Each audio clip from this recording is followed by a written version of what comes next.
안녕하세요. 좋은 정보 꼬집어 알려드리는 꼬알여사입니다. 꼬알여사가 6월에도 맘 터놓고 만나는 맘터전 모임을 가졌어요. 처음 모임을 가졌을 때 쌀이 눈이 오면서 날씨가 꽤 쌀쌀했었는데 이제는 에어컨이 없으면 너무 짜증이 나는 여름이 되었네요. 정말 시간은 너무 빨리 흐르는 것 같아요. 근데 보면 이번에 또 모임을 가졌는데 이 모임은 특별히 좀 더 의미가 있는 것 같아요. 이번에는 모임에 저까지 포함해서 7명의 맘들이 모였는데 6맘들이 모두 새로 오신 분들이었어요. 그러니까 기존에 한 번이라도 와보셨던 분들의 추천을 받아서 오신 분인데 보면은 어느 모임에 가보라고 할 때 내가 좋지 않으면 선뜻 그렇게 추천을 해서 가보라고 하기가 쉽지 않잖아요. 그런데 이렇게 기꺼이 추천을 해주셨다는 거에 대해서 너무너무 감사드리고 참 기뻤어요. 그리고 또 그날 제가 오자마자 후기를 올렸는데 후기가 잠깐이긴 하지만 네이버에서 또 추천글에 뽑혔더라고요. 그래서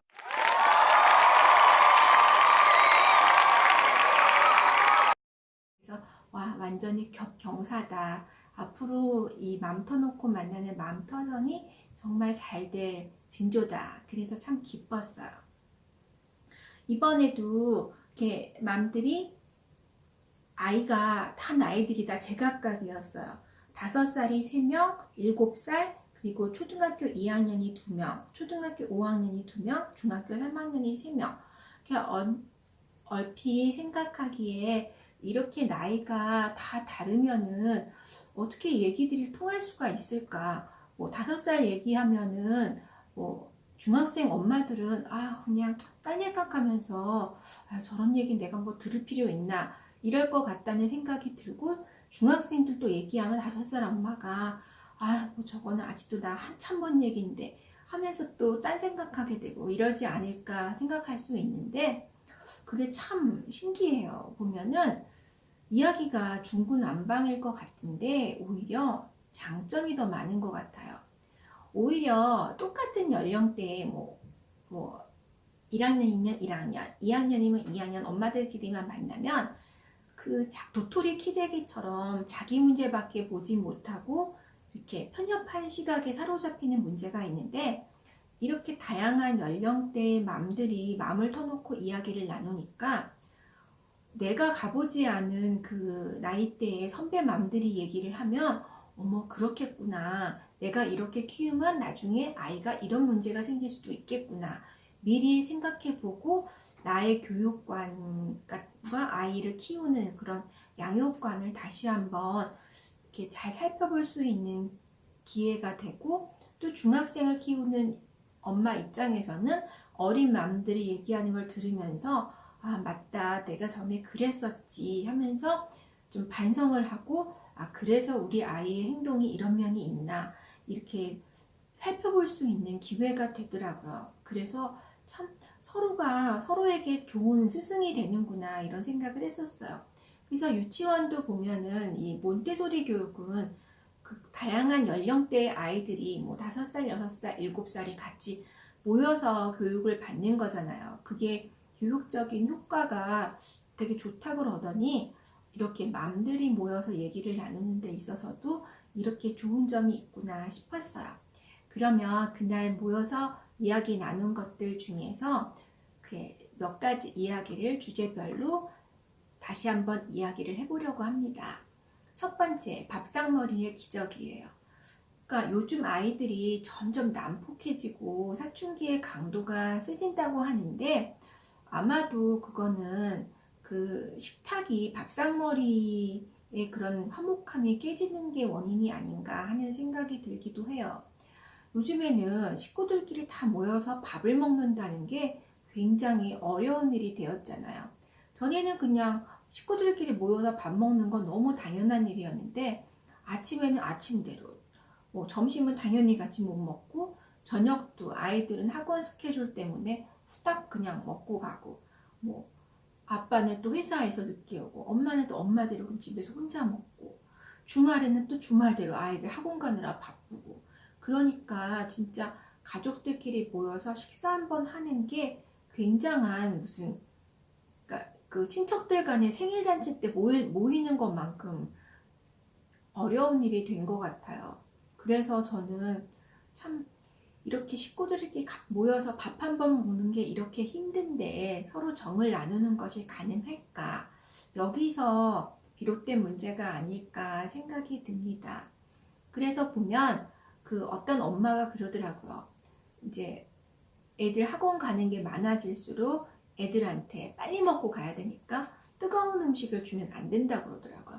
왜냐면 국 같은 거면 뭐 그런 것도 뜨거우면 빨리 못 먹으니까 끓였다가 한번 식혀서 후루룩 먹을 수 있게, 뭐 만두 같은 것도 쪘다가 좀 식혀서 후딱 먹을 수 있게. 참 이게 뭔가 음식은 제 온도에 맞는 음식을 먹어야 되는데 그것도 못 먹을 정도로 이렇게 바쁘게 살아야 하는가 참 씁쓸합니다. 근데 지난번에 모임에서 그 영양사분이 오셨어요. 그래서 그분이 해주셨던 얘기가 모든 맘들의 마음을 울렸었는데 그분이 해주신 얘기가 이거예요. 식습관과 정서적인 문제는 아주 직결돼 있다는 거죠.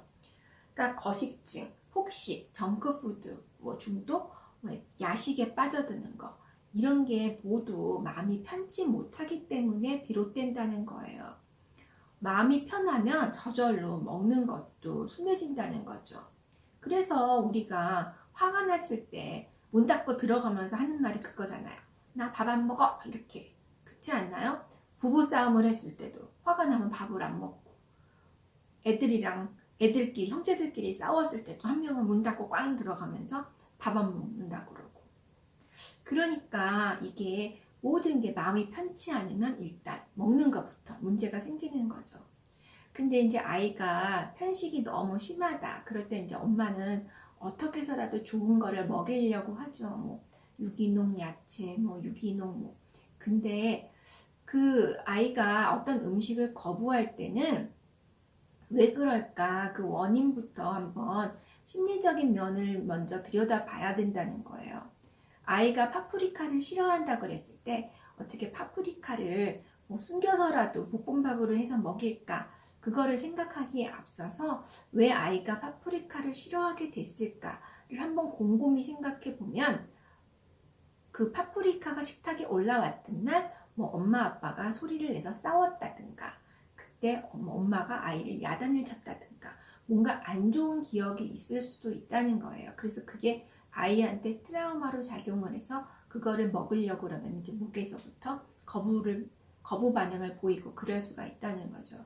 근데 그거를 다시 긍정적인 기억으로 바꿔주면 아주 화목한 분위기에 너무 기분 좋게 엄마 아빠가 파프리카를 먹는 모습을 보면 아이의 트라우마가 긍정적인 것으로 바뀔 수가 있다는 거예요. 그래서 일단은 그런 거를 좋은 기억으로 바꾸어 주려는 노력을 기울이는 게 좋은 식습관을 만드는 첫 번째 방법이라고 하셨어요. 그래서 보면 엄마가 음식을 만드는 데 있어서 뭐 요리를 잘해서 맛있게 하는 것보다도 일단은 정성을 들여서 아이를 위해서 정성껏 만드는 음식 그리고 그거를 행복한 분위기에서 먹게끔 그렇게 하는 게 좋은 식습관을 들이는 방법 중 하나라고 합니다. 그래서 그 제가 아는 학부형 중에 한 분이 되게 아이를 잘 키우셨는데 그분이 하신 말씀이 있었어요.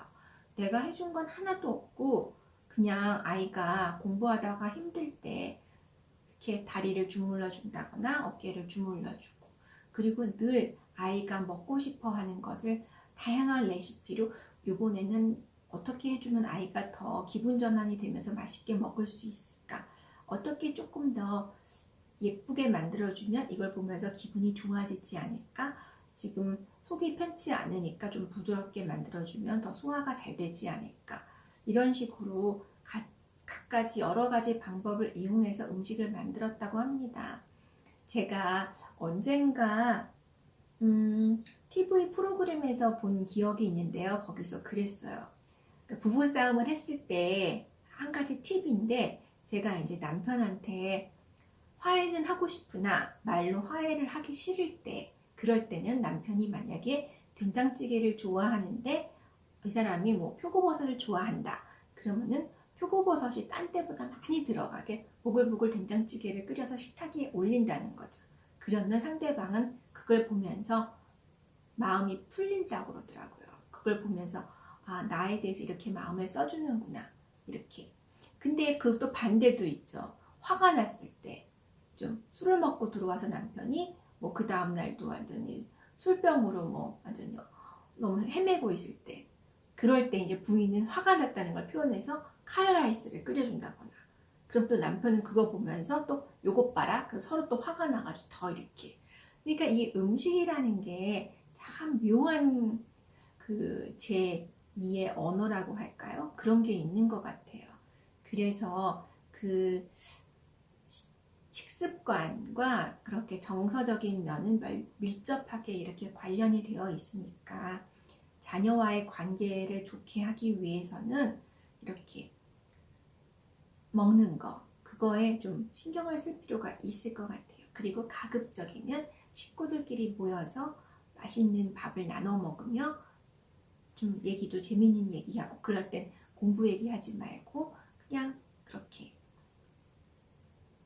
그냥 재밌고 부담 없는 얘기 그런 얘기하면서 자꾸 그런 기회를 많이 만드는 것이 좋다고 생각이 듭니다. 이렇게 맘 터놓고 만나는 맘터전 유튜브는 한 가지 이야기씩 이렇게 가볍게 나눠보려고 해요. 제가 달변도 아니고 말하는 것도 좀 어눌하기도 하지만 이렇게 그냥 편안하게 이야기 나누면서 서로 어떻게 하면 자녀를 잘 행복하게, 자녀와 행복하게 살 수 있는가, 자녀를 잘 행복하게 키울 수 있는가 같이 이야기해 보도록 했으면 좋겠습니다. 오늘은 여기까지 맘 터놓고 만나는 맘터전 꼬알여사였습니다. 들어주셔서 감사합니다.